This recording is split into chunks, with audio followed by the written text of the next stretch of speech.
আসসালামু আলাইকুম। আমি ইসপাত নিবা হবিগঞ্জ থেকে বলছি।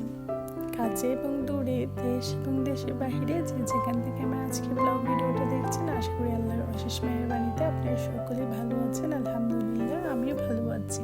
নতুন আরও একটা দিনে নতুন আরও একটা ডেইলি ব্লগ নিয়ে আপনাদের মাঝে হাজির হয়ে গেলাম। আশা করি আজকের ব্লগ ভিডিওটা আপনাদের কাছে কোনো না কোনো অংশে ভালো লেগে যাবে।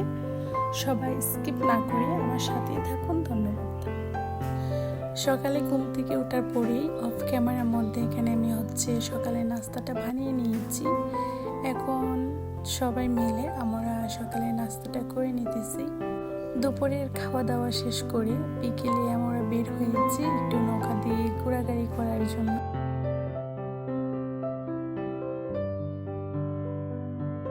যখন বর্ষাকাল থাকে তখন জমিগুলো পানি দিয়ে ভরপুর হয়ে যায়, তখন আমরা নৌকা দিয়ে ঘুরতে পারি। আমাদের বাড়ির পাশে অন্য কোথাও যাওয়া লাগে না। এই জিনিসটা আবার অন্যরকম একটা শান্তি।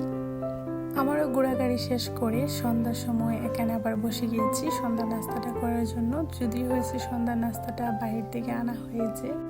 আমার হাজব্যান্ডকে আমি বলেছিলাম যে সন্ধ্যা নাস্তাটা বাহির থেকে আনবা, আমরা সবাই সন্ধ্যা নাস্তাটা বাহিরে খাবার দিয়ে শেষ করব।